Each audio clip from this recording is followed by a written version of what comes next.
Middle ഈസ്റ്റിൽ അമേരിക്കയും ഇറാനും വാക്പോര് തുടരുകയാണ്. ഇതിനിടക്ക് പല ആളുകളും ഇറാനിൻ്റെയും അമേരിക്കയുടെയും ഉദ്യോഗസ്ഥന്മാരും അതുപോലെ തന്നെ മന്ത്രിമാരും ഒക്കെ ഇത്തരത്തിൽ വളരെ വലിയ ഭീഷണികൾ മുഴക്കി. എന്തിലധികം ട്രംപ് പോലും വളരെ വലിയ ഭീഷണികൾ മുഴക്കി വന്നപ്പോൾ ഇറാന്റെ പല ഉദ്യോഗസ്ഥരും IRGC ചീഫും അതുപോലെ തന്നെ വിദേശകാര്യ മന്ത്രിമാരും ഒക്കെ ഭീഷണികൾ മുഴക്കി വന്നിട്ടുണ്ടെങ്കിലും ഇതാദ്യമായാണ് ഈ ഒരു സംഘർഷം തുടങ്ങിയത് മുതൽ ഇറാന്റെ ഏറ്റവും വലിയ പരമോന്നത നേതാവായ സാക്ഷാൽ ആയത്തുള്ള അലി ഖാംനെയി കഴിഞ്ഞ ദിവസം ടെഹ്റാനിൽ ഒരു പരിപാടിക്കിടെ US-നെതിരെ വളരെ ശക്തമായ ഒരു ഭീഷണിയും വാണിങ്ങുമായി രംഗപ്രവേശനം നടത്തിയത് എന്നുള്ളത് തന്നെയാണ് ഇക്കഴിഞ്ഞ ദിവസത്തെ ഏറ്റവും വലിയ അന്താരാഷ്ട്ര വാർത്ത ഈ വിഷയത്തിൽ എന്നുള്ളതാണ്. ഖമനേയി പറഞ്ഞിരിക്കുന്നത്, ഇത്തവണയെങ്ങാനും അമേരിക്ക ഇറാനെ ആക്രമിച്ചു കഴിഞ്ഞാൽ ഇത് ഒരു പ്രദേശമാകെ യുദ്ധക്കളമാകുന്ന ഒരു സാഹചര്യമായിരിക്കും. അവരത് അറിഞ്ഞുകൊള്ളട്ടെ എന്നാണ് പറഞ്ഞത്. അവർ അത് മനസ്സിലാക്കിക്കൊള്ളട്ടെ. അവർ ഇത്തവണ യുദ്ധം ആരംഭിച്ചു കഴിഞ്ഞാൽ പ്രദേശമാകെ യുദ്ധവും ആക്രമണവുമായിരിക്കും. ഇതൊരു വലിയ പ്രാദേശിക യുദ്ധമായി കഴിയും. അതായത് മേഖലയിലാകെ ഇറാൻ ആക്രമണം നടത്തുമെന്ന് തന്നെയാണ് ആ പറഞ്ഞതിൻ്റെ ആകസാരമെന്ന് നമുക്ക് വളരെ വ്യക്തമാകുന്നതാണ്. ഈ വിഷയത്തിലേക്ക് വിരൽ ചൂണ്ടുന്ന വിഷയങ്ങൾ ഇപ്പൊ കഴിഞ്ഞ ദിവസങ്ങളിലൊക്കെ ഇറാനിയൻ ഉദ്യോഗസ്ഥർ പത്രമാധ്യമങ്ങളോട് പറഞ്ഞിരുന്നു. എന്തിലധികം IRGC നേതാക്കൾ പോലും, IRGC ചീഫ് പോലും ഇത്തരത്തിലൊരു പ്രാദേശിക യുദ്ധത്തിന്റെ ഭീഷണി മുഴക്കിയിരുന്നു എന്നുള്ളതാണ്. എന്നാൽ ആരാണ് ഇപ്പോൾ പറയുന്നത്?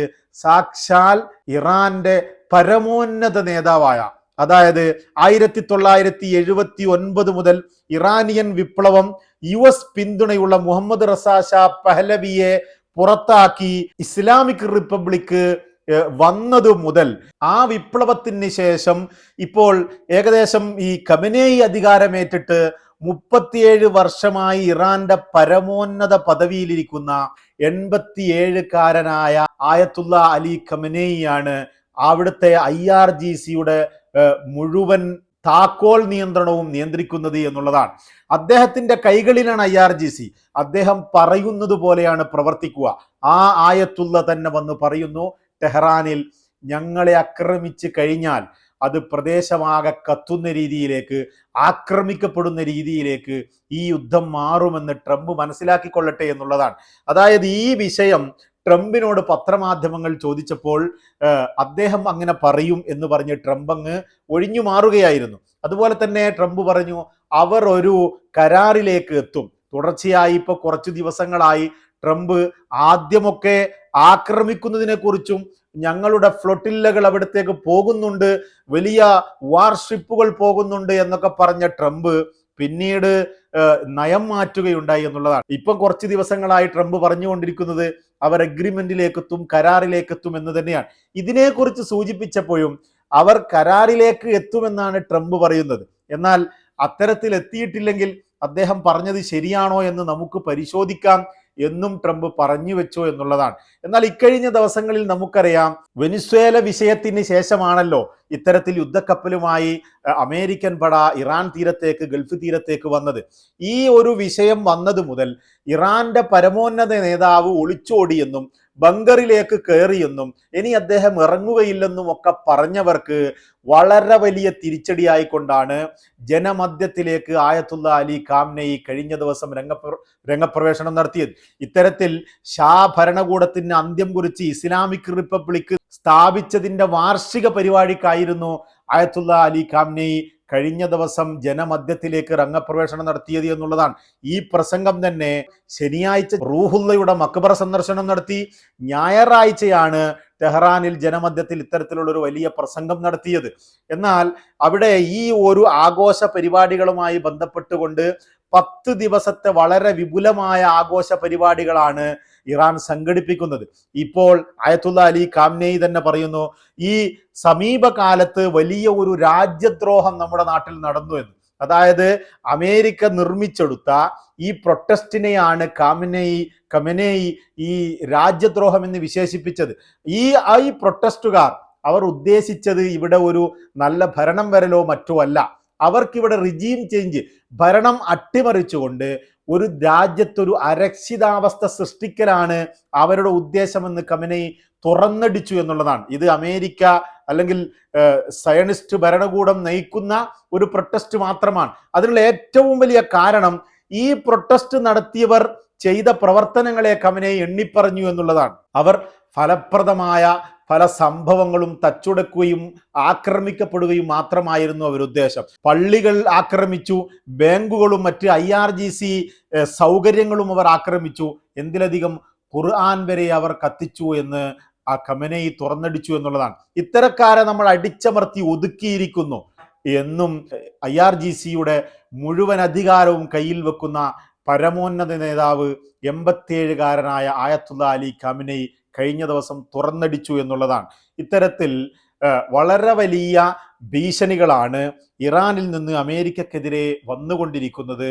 അതിനിടക്ക് അബ്ബാസ് അറാഖ്ചി പരിഹാസ്യവുമായി അമേരിക്കക്കെതിരെ രംഗപ്രവേശനം നടത്തി എന്നുള്ളതാണ്. നമുക്കറിയാം, ഹോർമുസ് കടലിടുക്കിൽ 2-3 തീയതികളിൽ ഹോർമുസ് കടലിടുക്കിൽ ഇറാന്റെ നാവികസേന പരിശീലനം നടത്തുന്നത് നമ്മളൊക്കെ കഴിഞ്ഞ ദിവസം പറഞ്ഞിട്ടുള്ള വിഷയമാണ്. ഈ പരിശീലനം നടത്തുന്നതുമായി ബന്ധപ്പെട്ട് അമേരിക്ക ഒരു സ്റ്റേറ്റ്മെന്റ് ഇറക്കി എന്നുള്ളതാണ്. അതായത് സെൻകോം പറയുന്നത്, നിങ്ങൾ പരിശീലനം നടത്തുന്നതൊക്കെ ശരി, പക്ഷേ അത് വളരെ പ്രൊഫഷണലായും ശ്രദ്ധിച്ചുകൊണ്ടും കാര്യങ്ങൾ നീക്കണം. അല്ലാതെ മേഖലയിലുള്ള വ്യാപാര ഷിപ്പുകളെയോ ഞങ്ങളുടെ ഷിപ്പുകൾക്കോ ആക്രമണം നേരിടുകയോ മിസൈലുകളോ മറ്റോ തെറ്റി ഞങ്ങളിലേക്ക് വരികയോ മറ്റോ ചെയ്തു കഴിഞ്ഞാൽ അതൊരു വലിയ അപകടകരമായ ഒരു സംഭവമായിരിക്കും. അതുകൊണ്ട് പ്രൊഫഷണലായി കാര്യങ്ങൾ നടത്തണമെന്നൊരു മുന്നറിയിപ്പ്, ഒരു സ്റ്റേറ്റ്മെന്റ് അവർ പുറപ്പെടുവിച്ചു. അതിനെതിരെ അറാഖ്ചി പറയുന്നത്, US സർക്കാർ ഭീകര സംഘടനയായി പ്രഖ്യാപിച്ച ദേശീയ സൈന്യത്തിൽ നിന്ന് സെൻകോം, അതായത് അമേരിക്ക പ്രൊഫഷൻ ആവശ്യപ്പെടുന്നു എന്നുള്ളതാണ്. ഒരു ഭീകര സംഘടന അമേരിക്ക 2019 മുതൽ ഇറാന്റെ IRGCയെ ഭീകര സംഘടനയായി പ്രഖ്യാപിക്കുകയുണ്ടായി.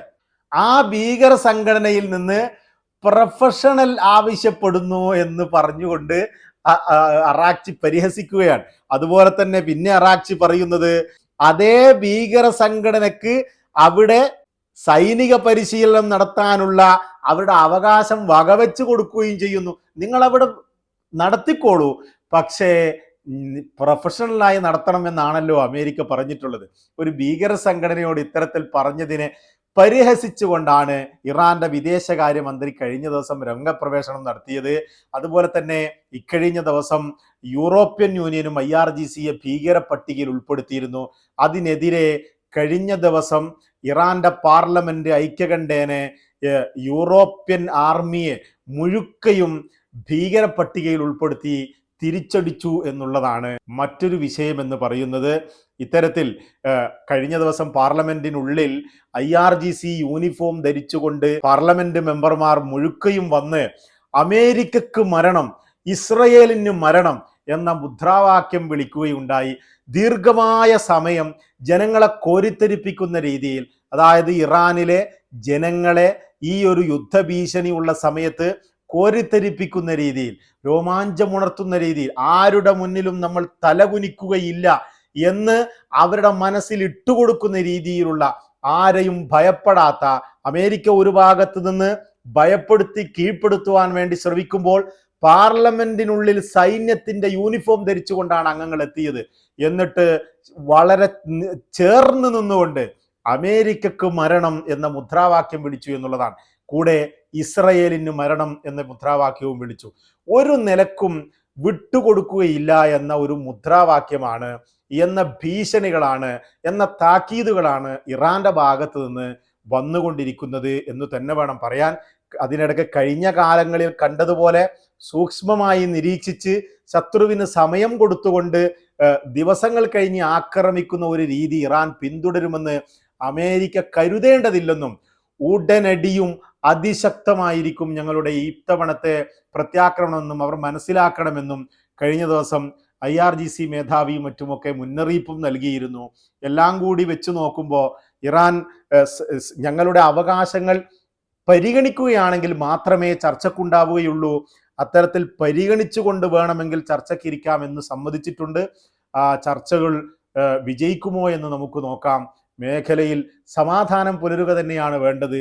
പക്ഷെ ഇത്തരത്തിൽ ലോകത്തെ എല്ലാ നിയമങ്ങളെയും കാറ്റിൽ പറത്തിക്കൊണ്ട് ഒരു പരമോന്നത രാജ്യത്തിനെതിരെ ഞങ്ങൾ ആക്രമിക്കുമെന്ന് ഭീഷണിപ്പെടുത്തുമ്പോൾ അവരെ ഇത്തരത്തിൽ തന്നെ ആക്രമിച്ച് കീഴ്പ്പെടുത്തുകയാണ്, അല്ലാതെ അവർക്ക് മുന്നിൽ തലകുനിക്കുകയില്ല എന്ന സന്ദേശമാണ് ഇറാൻ പരമോന്നത നേതാവും ഇറാൻ ആർമിയും IRGCയും ഒക്കെ മുന്നോട്ട് വെക്കുന്നത്. തൽക്കാലം വിട, നമുക്ക് വീണ്ടും കാണാം.